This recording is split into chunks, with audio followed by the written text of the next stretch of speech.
하나님은 정과 평강이 우리 가운데 임하시기를 축원합니다. 아멘. 한반도 남쪽에서는 봄꽃들이 무진장으로 피어나고 있습니다. 우리 가까운 앞산에서도 활짝 피어나는 개나리 군락들이 눈에 들어오더라고요. 조금 떨어져 한가한 곳에는 외롭지만 당당하게 피어있는 진달래를 보았습니다. 저는 참 진달래를 좋아하는데 의외로 진달래가 많지를 않더라고요. 하얀 목련과 자목련이 얼굴을 환하게 내밀었습니다. 우리 동네 가로수신 벚꽃도 한창 피어나고 있습니다.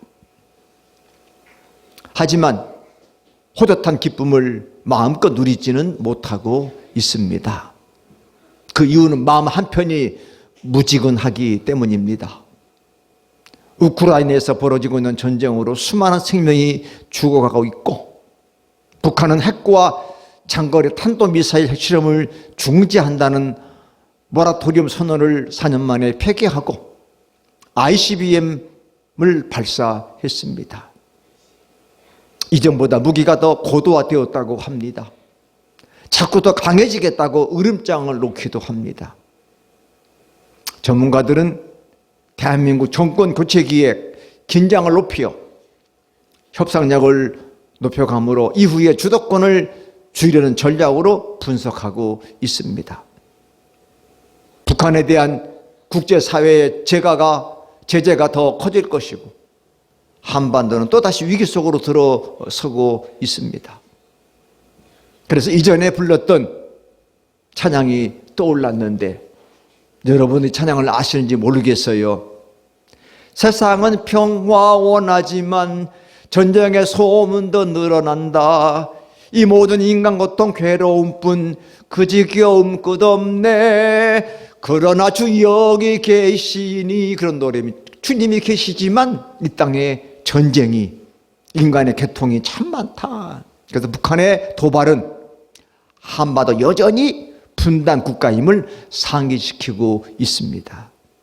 하나님께서 부디 가련한 나라에 진정한 평화를 허락해 주시기를 간절히 기도해 봅니다. 오늘의 본문은 출애굽 공동체가 마침 약속의 땅에 진입하기 전에 여리고성 앞에서의 이야기를 다루고 있습니다. 모세가 세상을 떠난 후에 그 자리를 대신한 것은 여호수아입니다. 여호수아는 모세 후계자인 동시에 모세의 의지를 실행하는 주체이기도 했습니다. 그런데 여호수아를 생각할 때마다 양가 감정이 듭니다. 여호수아는 궁극적인 샬롬의 세상을 이루는 하나님을 섬기기 위해서 어둡고 무자비한 폭력을 행사하는 사람으로 살아야 했기 때문입니다. 여호수아서에는 전쟁, 징벌, 복수, 사륙, 평화로 변한 도시에 대한 이야기로 가득 차 있어요. 그 중에 그 중심에 여호수아가 있습니다. 여호수아에 대해 잠깐 살펴보는 것도 본문 이해에 도움이 될 것입니다. 그가 성경에 처음 등장하는 것은 출애굽 이후에 벌어진 아말렉과의 전투 이야기에 처음 여호수아가 등장합니다. 그는 군사령관 되어서 아말렉과 싸워 이겼습니다. 잘 알죠? 모세가 산에 올라가서 두 손 들고 기도할 때에 아론과 훌이 손 받쳐주고 싸움은 여호수아가 싸웠어요. 또 그 후에 모세가 하나님의 산에 올라갈 때 모세와 함께 산에 올라가기도 했던 인물입니다. 모세가 회막에서 하나님과 만난 후에 진으로 돌아가도 여호수아는 그곳에 머물러서 회막을 지켰던 성실한 사람이기도 합니다. 파란 광야에서 모세 가나안 땅에 정탐꾼을 보낼 때 여호수아도 에브라임 지파를 대표해 선발되어 다녀온 적이 있습니다. 특이할 점은 민수기 27장 18절인데 함께 읽어봅니다. 시작. 여호와께서 모세에게 이르시되 눈의 아들 여호수아는 그 안에 영이 머무는 자니 너는 데려다가 그에게 안수하고. 아멘. 하나님께서 모세에게 여호수아 데려다가 안수해라. 왜? 그 안에 영이 머무는 자다. 하나님의 영이 함께하는 자가 바로 여호수아. 그럴 때 안수해라. 그래서 결국 그가 이제 모세의 후계자가 되는 그 가장 중요한 요소는 하나님의 영이 그 안에 머물러 있었다는 거예요. 요즘 말하면 성령 충만한 지도자였기 때문에 하나님 여호수아를 모세의 후계자로 들어 쓰셨다. 마침내 가나안 정복의 대업을 이룰 때가 되었어요. 여호수아는 시딤에서 2명의 정탐꾼을 보내 여리고 성을 살펴본 후 이스라엘 자손들과 함께 시딤을 떠나 요단강까지 나아가 그곳에 진을 칩니다. 요단강이 보이는 앞에서 진을 쳤어요. 요단강을 건너가야 돼. 어떻게 건너가는가? 하나님께서 여호수아에게 요즘 말하면 이제 그 프로젝트의 해결책을 지시했지요. 사흘이 지난 후에 지휘관들을 보내서 백성들에게 지시사항을 전달했습니다. 제사장들이 언약궤를 들어서 매는 걸 보거든 진을 딱 철수해서 제사장 뒤를 따라가라. 그 대신 2000보 거리쯤 뒤를 두고 멀리 따라가라. 그러니까 하나님 언약궤 일정한 거리를 두고 따라가게 한 조치죠. 백성들은 약속의 땅에 들어가기 전에 자신을 거룩하게, 한자로는 성결하게 해야 했습니다. 그리고 요단강을 이제 건너가려고 여호수아 지시를 기다리고 있어요. 제사장이 언약궤를 매면 뒤따라갈 겁니다. 성령 그때가 추수할 무렵이었기 때문에 요단강 물이 제방까지 가득 차 있었다. 그러니까 물이 찰랑찰랑할 정도로 요단강 물이 차 있었다.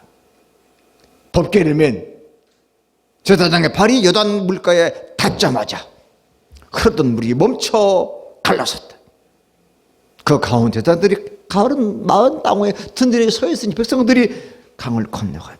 다 건너갈 때까지 제사장들은 그 강 가운데에 서 있었다는 거예요. 전 이거 읽을 때마다 가슴이 짠해. 얼마나 무서웠겠어. 혹시 백성들 다 건너가기 전에 우리도 가기 전에 물이 다시 덮여버리면 어떡할까? 그러나 제사장들은 하나님의 약속을 믿고 그 자리에 서 있었다. 다 건너간 다음에 그렇죠? 물이 다시 합해졌다. 이른바 요단강 도하 사건입니다. 강을 건넌다는 것은 새로운 시간 속의 행군이잖아요. 이스라엘 백성들이 홍해를 건너서 광야 생활한 것처럼 요단을 건너서 새로운 땅으로 그들은 행군했다. 강제 노역에 시달렸던 자기의 선대들이 꿈꾸던 그 자유로운 세계로 돌입하게 된 거. 요단강을 건넜다. 근데 우리 그래서 세상을 따라 천국 가면 요단강 건너갔다 그러잖아요. 요단강을 건넜다. 새로운 세계로. 적과 꾸리는 가나안 땅으로 들어갔다. 미국에서 억압받던 아프리카계 미국이 불렀던 영가를 우리는 흔히 니그로 스피리추얼 송이라 그렇게 부르는데 한글로는 흑인 영가라. 저희 청년 때 참 많이 불렀어. 그래서 미국의 그때 신학자인 흑인 신학자인 제임스 콘은 흑인 영가를 가리켜 자유를 위하여 투쟁하는 민중들의 영혼이라 그렇게 불렀어. 그래서 한 70년대 한참 군사 독재에 시달릴 때 청년 시절 때 이 영가들 참 많이 불렀어. 투쟁하는 영혼들의 노래니까. 그중에 우리가 부르는 게 오호 자유, 오호 자유. 그게 이제 그런 나는 비록 얽매였으나 찬양을 부르면서 억압받은 영혼들이 하나님께 자유를 호소했다. 그러니까 흑인년이 고통, 체험 이상한 걸 말해줘.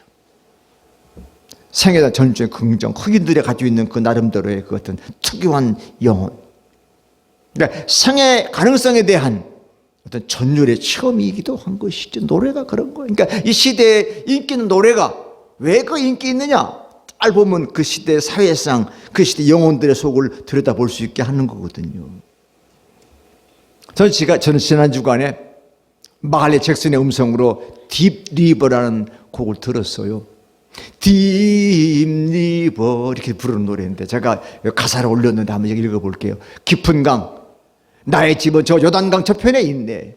깊은 강, 주님, 나는 저 강을 건너 축제 마당에 들어가고 싶습니다. 흑인 특유의 글로브가 있는, 어떻게 들으면 흐느끼는 것 같고 어떻게 들으면 기도처럼 들리는 노래. 집에 가서 여러분 한번 유튜브로 딥 리브 한번 해보세요. 그 중에 특별히 마할리아 잭슨 버전으로 들어보시면 이 흑인들의 그 깊은 영혼이 그 속에서 막 전율처럼 느껴져. 그러니까 억압을 경험한 적이 없는 사람들은 감히 닿을 수 없는 세계의 노래야. 그러니까 억압받아 본 사람 들어보면 눈물이 나. 영혼이 통하는 거지. 억압받아 본 사람들. 우리 주원이도 저렇게 시퍼런 게 일제강점기를 알아요. 역사를 되게 좋아하거든. 나 내 역사를 막 가르쳐줘. 오늘 아침에 할아버지, 백제시대 제일 전성기가 누구 왕 된 줄 알아요? 근초고 왕 때 띵동댕 그래가지고 고구려 때는 두 왕이 있는데 어느 게 제일 내가 광기토대왕 장수왕 띵동댕 그랬더라고. 한 가지는 띵 틀렸어. 통일신라 시대의 위대한 왕이, 통일신라 이런 왕이 누군 줄 알아요? 내가. 그래서 나는 김춘주, 김유시 아니야, 문무왕이라고 그러더라고. 그렇구나. 일제강점기 때 우리 얼마나 억압다. 저 모르는 우리 아버지, 우리 어머니가 맨날 무릎에 앉고 일제강점기 때 그 눈물 흘린 얘기를 많이 들려주셨어. 억압받아본 사람들이 알 수 있는 그것이 바로 흑인들의 영가요. 억압받아본 사람들. 그렇구나. 그러니까 이스라엘 백성은 40년 동안 억압을 받고서 그걸 마치고 그 강에 들어섰으니 그 감격이 뭐라? 표현할 길이 없는 거죠. 선대들이 그렇게 그리워던 땅에 우리가 들어왔구나. 가나안 땅에. 그래서 40년 걸려온 거예요.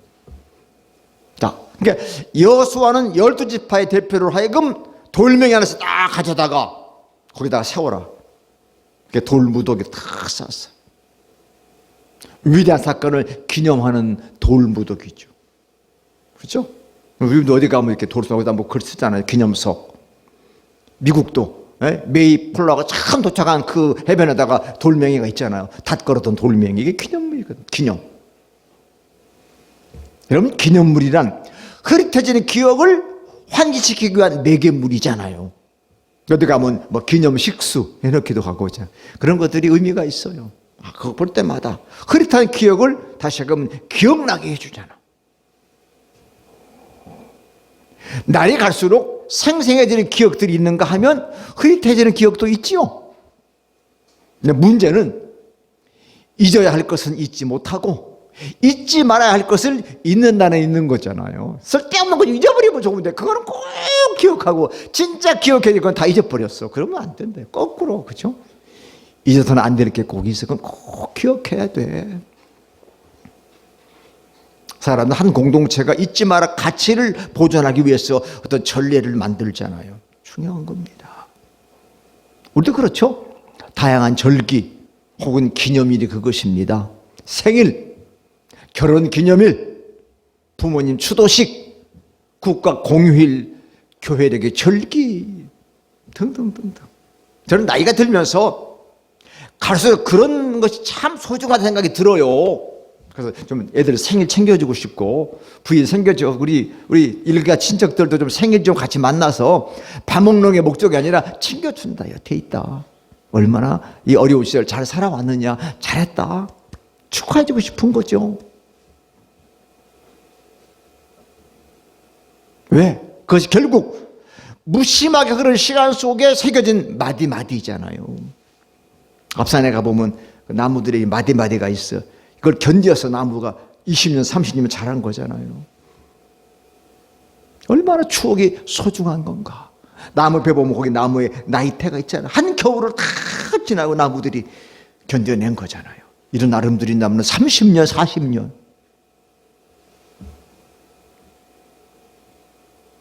또 우리가 자주 가장 경험하는 기념이 뭐냐? 저는 바로 주일 예배라고 생각합니다. 매주 드리는 주일 예배.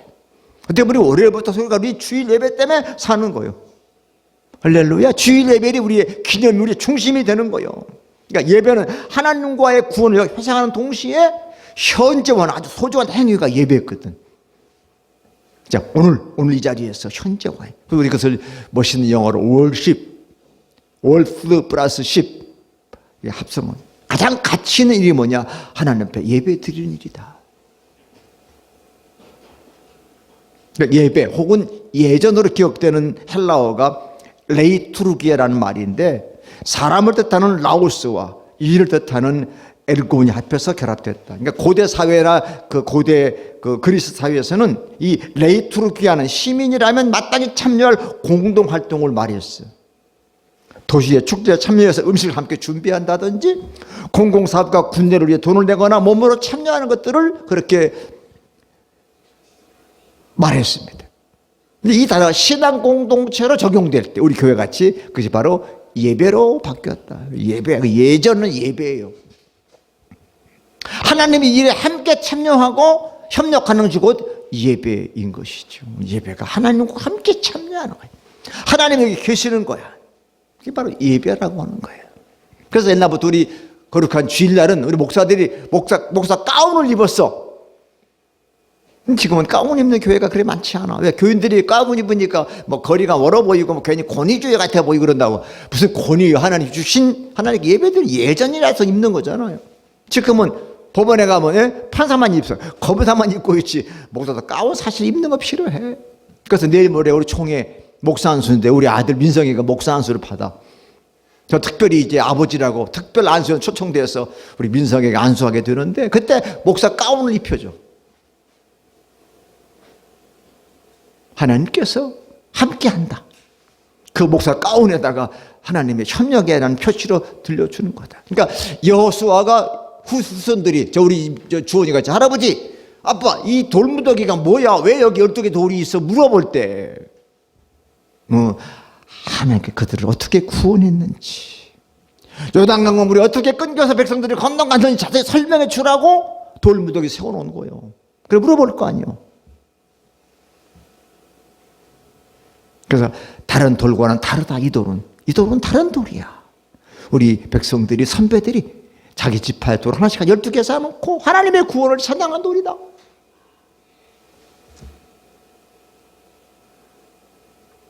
그리고 그 귀를 기울인 사람들에게 자세하게 선조 이야기 들려줄 겁니다. 그게 역사지요. 역사. 살아있는 역사. 조상들이 경험했던 감격과 기쁨의 순간이 어떠했든지 그리고 더 근본적으로 사람들이 억압 속에서 자유를 이끄신 하나님의 마음이 무엇이었는지를 알려주는 거죠. 우리도 자녀들 앉혀놓고 시간 있으면 야 옛날 참 고생 많이 했다. 그 이유는 내가 너 지키려고. 그죠? 내가 너 사랑해서 다 견뎌낸 거야. 그게 엄마의 마음이다. 너 아니?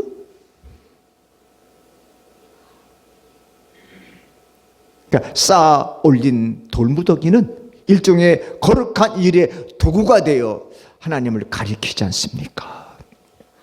제가 다음 주에는 사랑의 증표라는 설교를 준비 중인데 사랑의 증표 십자가. 저 십자가는 사실 사형들이잖아요. 근데 왜 이렇게 교회에서 그걸 볼 때마다 하나님의 사랑을 우리가 기억하라고. 그죠? 십자가 목걸이 사실 우스웅하고 목걸이는 그게 사형틀을 메고 다니는 거예요. 여기다가 일라면 기로틴이나 여기다가 우리 이거 메고 다니는 건데 십자가는 사랑이기 때문에 하나님의 메고 다니면서 하나님의 사랑이지.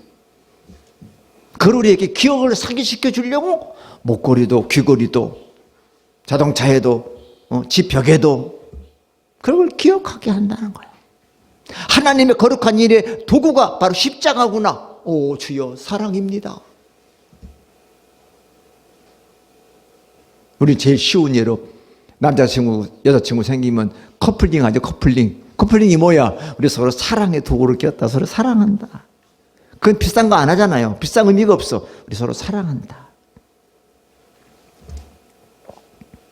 그 다음 여호수아는 그 산에서 출애굽 2세대에게 할례를 베풀었어요. 요즘 말하면 넥스트 제너레이션에게 했어요. 자 3절 보시면 시작. 여호수아가 부싯돌로 칼을 만들어 할례산에서 이스라엘 자손들에게 할례를 행하니라. 근데 할례산은 성경 밑에 보니까 기브앗 할랄롯이라고 되어 있어요. 그것이 할례를 베풀었다는 산에서 할례를 베풀었어. 돌칼을 만들어 가지고. 그 이유가 뭐냐? 4, 5절에 있는데 4, 5절 같이 시작. 여호수아가 할례를 시행한 까닭은 이것이니 애굽에서 나온 모든 백성 중 남자 곧 모든 군사는 애굽에서 나온 후 광야길에서 죽었는데 그 나온 백성은 다 할례를 받았으나 다만 애굽에서 나온 후 광야 길에서 난 자는 할례를 받지 못하였습니다. 아멘. 이스라엘 백성은 누구든 남자아이는 생후 8일만 되면 그 생식기 포피를 잘라냈어요. 그게 할례라는 것이에요. 살례.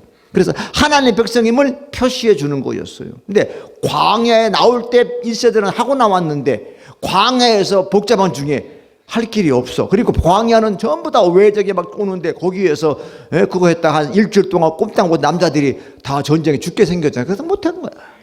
드디어 온영강을 건너서 그 광야 그 길에서 이제는 할례를 행하는 거야.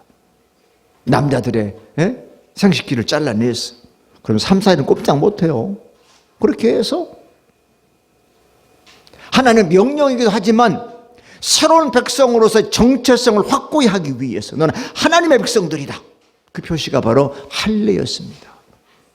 중요한 의식이죠. 이스라엘 사람 유대인들은 지금도 유대인들은 철저하게 남자아이가 태어나면 8일 만에 할례를 행합니다. 이것이 할례의 진정한 의미야. 새로운 백성이다. 이거. 그래서 바울은 할례가 육신의 할례 의미 없어 영으로 하는 거다. 마음의 할례를 받았느냐 그걸 얘기하잖아요. 마음의 할례. 나는 하나님의 백성이구나. 그거 믿으면 그게 마음의 할례를 받은 거예요. 자신 있는 그 정체성이 중요하잖아요. 요즘 잘 쓰는 말로 아이덴티티. 저 청년 때는 그 아이덴티티 귀에 딱 정해되게 들었어. 아이덴티티를 가지자. 절대 비굴하면 안 돼. 무릎 꿇지 말자. 쪼개질 망정 꺾어지지 말자. 봐봐 대쪽같이. 그리고 그래서 바울이 할례는 마음에 할지니 영에 있느니라. 우리 영으로 할례 받은 백성인 줄로 믿습니다. 우리는 하나님의 백성이에요. 그래서 바울은 너 하나님의 사람아. 제가 최애하는 호칭이에요. 목사보다 더 좋은 이름이 너 하나님의 사람이다.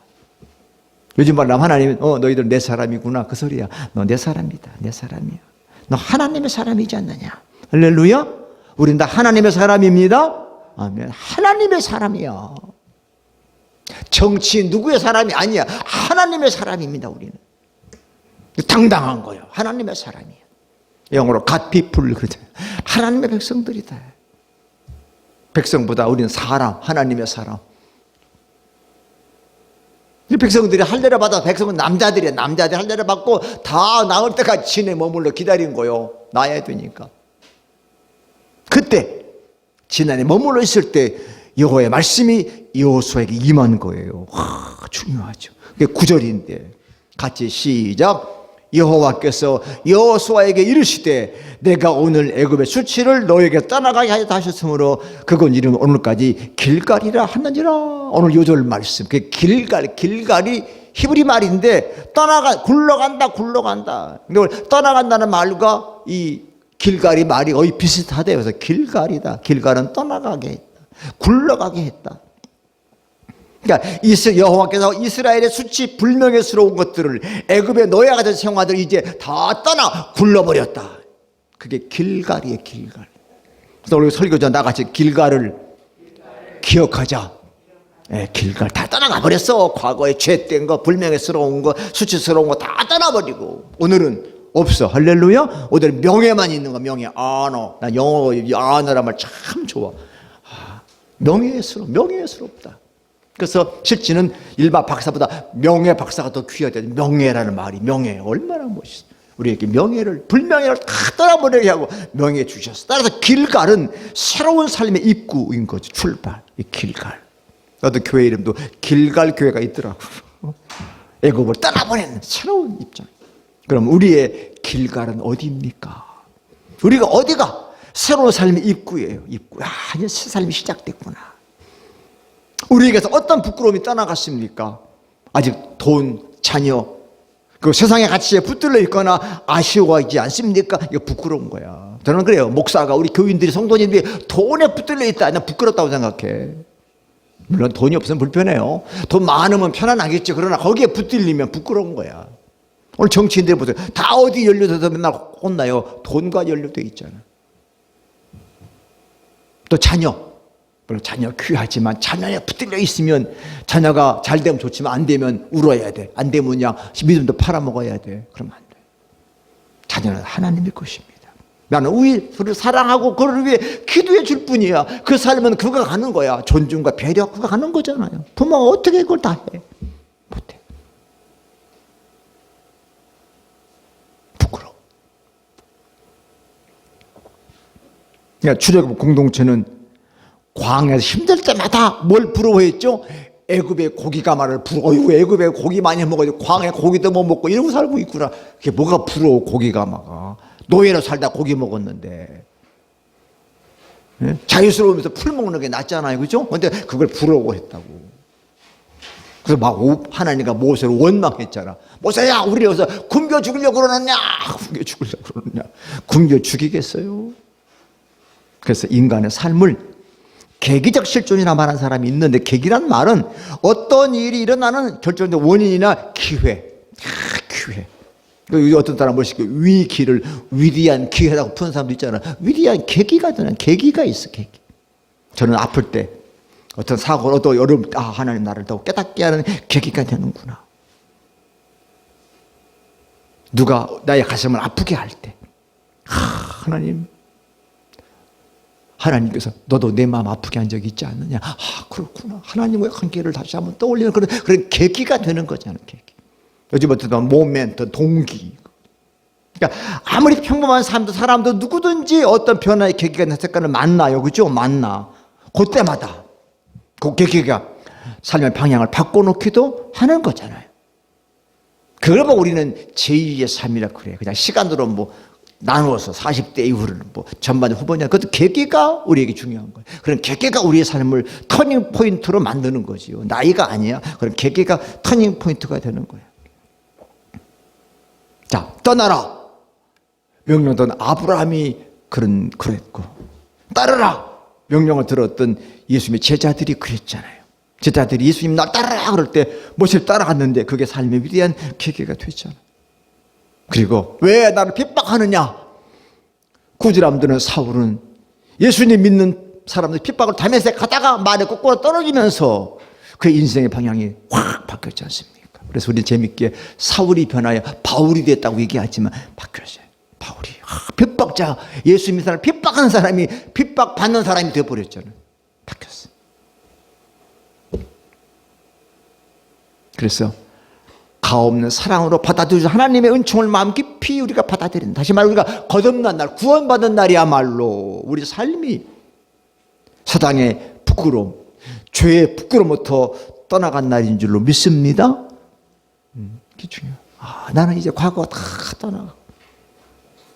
바로 그 날이 우리의 다 같이 떠나갔어. 굴러가 버렸어. 이제는 다시 굴러가서 다시 오지 않아. 그래서 오늘 내가 애굽의 수치를 너에게서 떠나가게 하였다. 그 긴 말을 한 단어로 딱 지으면 길갈이야. 그래서 오늘 설교 제목이 길갈을 기억하며 살자. 다 떠나갔는데 왜 그것도 붙들고 있어? 떠나갔는데 왜 그거 붙들고 있냐고요. 앞으로 미래 시향 쪽으로 나가야지. 그래서 여리고 이스라엘 백성들은 그날 14일 저녁 여리고 평지에서 유월절을 지켰어요. 자기들의 언약 백성임을 재확인하는 거야. 그게 바로 우리는 주일이라니까. 주일마다 내가 하나님의 언약 백성이지. 월요일부터 토요일까지 바쁘게 막 살다가 주일날 와서 하나님, 내가 하나님 백성 맞지요? 내가 하나님 백성인 걸 확인하는 거야. 그러니까 특권이 아니라 소명이죠. 소명으로 보였어. 하나님께서는 그들을 제다당 나라 거룩한 백성으로 불러주신 겁니다. 할렐루야. 거룩한 백성이. 아무리 위대한 대통령도 성도 안 해요. 예수 안 믿으면 우리는 성도야. 거룩한 불입니다. 아멘. 거룩한 백성이에요. 그래서 무교병, 누룩을 떡 넣지 않는 빵인데 우리 성경을 떡병자로 번역을 했는데 저기 빵집에 가면 발효 안 시키고 이스트 안 넣은 빵이 있어요. 그게 바로 무교병, 누룩지 않는 빵. 그리고 볶은 곡식을 먹었다. 그 다음 날은 그 땅에 수산을 먹자. 11절을 보니까 11절 시작. 6월절 이튿날에 그 땅에 수산물을 먹되 그날에 무교병과 볶은 곡식을 먹었더라. 12절은 참 재미있어요. 12절 시작. 또 그 땅에 수산물을 먹은 다음 날에 만나가 그쳤으니 이스라엘 사람 다시는 만나를 얻지 못하였고 그 해에 가나안 땅의 소출을 먹었더라. 아멘. 만나가 딱 끝났어. 이거 뭐예요? 새로운 광야 시대가 끝났다. 새로운 시대가 열렸다. 새로운 시대가 도래하는구나. 우리 옛날에 독립선언문에 있던 거. 새로운 시대가 왔어. 이제 만나 끝난 거야. 그러니까 비상상황 하나님께서 그들에게 비상한 양식을 줘. 비상한 양식이 뭐죠? 만나와 메추라기. 이제 비상이 아니잖아. 만나 메추라기 끝났어. 이제는 하나님 주신 능력으로 자기 삶을 스스로 개척하고 스스로 책임져야 하는 시대야. 하나님께 그들을 떠난 게 아니죠. 하나님께서는 백성들 절대 떠나지 않으시죠. 이제는 단지 스스로가 할 일을 스스로 해라. 하나님의 백성을 책임있는 삶을 스스로 살아가라. 그렇게 우리에게 주신 거예요. 그래서 하나님 백성들이 게으른 거 저는 아니라고 봐. 부지런해야 돼. 하나님의 일을 맡아서 스스로 책임지며 책임있게 개척해 나가는 거잖아요. 그래서 그런 의미에서 기독교를 잘 믿는 사람들 아주 개척 정신, 뉴프로 정신으로 다 잘 살잖아요. 게으르지 않아. 개척해 스스로 살아가는 거잖아요. 그래서 여러분, 믿음으로 산다는 것은 세상의 흐름을 따라가는 게 아니에요. 그래서 우리 장모님이 참 좋아했던 찬송이 있는데, 믿음으로 사는 자는 하늘 위로 받겠네. 하나님의 위로를 받아야 되는데 맨날 세상의 위로, 돈의 위로, 새끼들의 위로 이거 벌레니까. 그러니까 길가를 안 떠나가는 거야. 그죠? 돈 좋아하면 돈이 떠나가더라고. 오히려. 그렇잖아요. 하나님의 위로를 받으며 살아야 된다 이 말이에요. 다른 사람 힘으로 제압하거나 홀로 만족하는 것은 말씀과 정신이 거리가 멀잖아요. 그래서 성경은 사람들 인습적인 지혜를 해체해. 너무 세상을 따라가는 거 하나님은 그렇게 좋아하지 않으셔. 하나님께서 힘 있는 자들의 집합의 사람 일으켜 세우시는 분이잖아요. 예수님께서 높아지는 자들에게 뭐라고? 높아지려면 오히려 낮아져라 그러셨잖아요. 바울은 자기 특권을 내려놓을 수 된 것이 내가 받은 삭시라 그렇게 말했어. 바울은 똑똑한 사람, 공부 많이 한 사람이야. 가문도 훌륭해. 그러고 다 내려놓고 다 배설물을 여기고 난 주님만 귀하게 여긴다. 이게 내가 할 몫이다. 바울이 그렇게 살았어요. 우리는 그런 삶으로 초대받은 사람들인 줄로 믿습니다. 얼마나 멋져. 그런 삶을 초대받아. 치사하게 돈, 권력, 명예 여기에 초대받은 게 아니야. 우리는 깨끗하게 하나님의 나라를 위해서 부름받은 사람, 초대받은 사람들이야. 물론 오늘 주인공 여호수아는 살아남기 위해서 어쩔 수 없이 정복 전쟁을 폭력을 행사해야 됐지만 우리는 이 땅에서 절대로 비폭력적인 저항을 통해서 세상에 하나님의 평강을 만들어야 될 줄로 믿습니다. 주님이 이쪽 밤 때리거든? 2대 때려라? 그러지 않았잖아요. 눈물 흘리면 상대방 피눈물로 갚아줘라? 그러지 않으셨잖아. 오른쪽 밤 때리면 왼쪽 밤 대라. 오리 가다 그러면 심리 가져라. 겉옷 달라면 속옷도 내줘라 그러셨잖아요. 근데 지금 기독교가 얼마나 욕심스럽게 더 달라고 그러고 더 가지려고 그러고 힘으로 행사하고 그러면 안 돼요. 사랑하는 성도 여러분, 사순절이 깊어가고 있어요. 다음 주일이 종료주일이고 그 주간이 고난주간입니다. 고난이 없이는 부활이 없지요. 우리 몸과 마음 그리고 생활에 새겨진 불명예 부끄러움이 지금도 있다면 이 아침 복음의 영광으로 벗어냅시다. 하나님의 사랑으로 굴러버립시다. 낭떠러지 굴러가면 다시 못 올라와. 굴러버려. 그거 붙들려 있지 말고 떠나버려. 새로운 삶으로 돌입하기 위해서 벗을 것. 오늘 보니까 이제 봄옷들로 많이 갈아입으셨는데 좀 벗어. 꼭 길가를 기억하면서 합시다. 그래서 이제 우리는 길가를 넘어서 푯대 예수님을 바라보면서 나아가는 사람. 우리의 목표는 예수 그리스도를 바라보면서 다 같이 그 지향을, 그 방향을 여러분 잃어버리는 순간 우린 욕망의 불빛 하면 가라는 신세로 면할 길이 없어. 그래서 아까도 내가 사망의 그늘한 찬양을 왜 불렀느냐, 왜 또 사망의 그늘한 찬양을 울고 있는지 몰라. 그러지 말고, 그건 가련한 인생 되지 말고 좀 폈대 주님 바라보면서 노래하면서 힘차게 부활을 향하여 나갑시다. 그게 소망이 있는 거잖아. 왜 찬양한 거 왜 거기에 붙들려가지고 엉엉 울고 그리고 있냐고요. 다 떠나버려. 그렇지 않아도 지금 우리 생존이 처절하잖아. 예?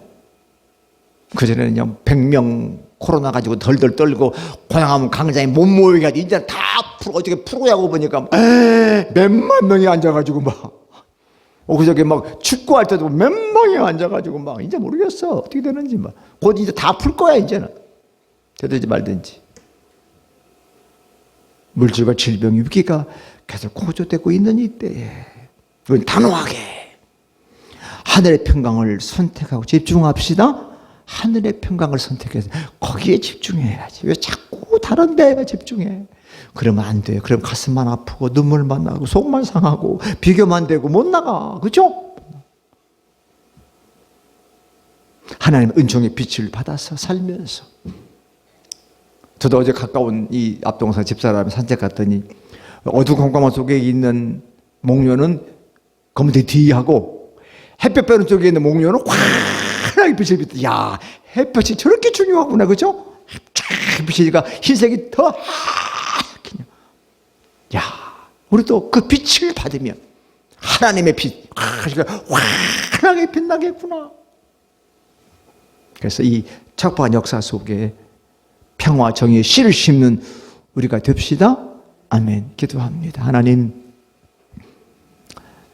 바깥의 봄꽃 우리를 유혹하는 계절이지만 우리는 주님과의 약속된 이 거룩한 예배 시간 무엇보다 소중하기에 내 정체성을 확인하고 책임 있는 삶을 살아야 되는 자리이기에 모든 유혹을 다 끊어버리고 다 굴려버리고 주 앞에 나와 앉았나이다. 근데 아직도 우리 사랑하는 성도님들 가운데는 자식들 때문에 눈물 흘리고 질병 때문에 꼼짝 못하고 있는 안타까운 영혼들이 있습니다. 주여 불쌍히 여기시고 오늘 말씀처럼 애굽의 수치, 세상의 수치 다 떠나게 하심으로 새로운 역사 속에서 하늘의 평강 정의를 심는 우리가 되게 축복해 주옵소서. 그래서 다음 주일 종료주 고난주간 이기고 부활했던 그 놀라운 소망들이 이 새봄에 우리에게 충만케 환한 봄꽃처럼 피어나게 하여 주시옵소서. 예수님 귀하신 이름으로 간절히 기도합니다. 아멘.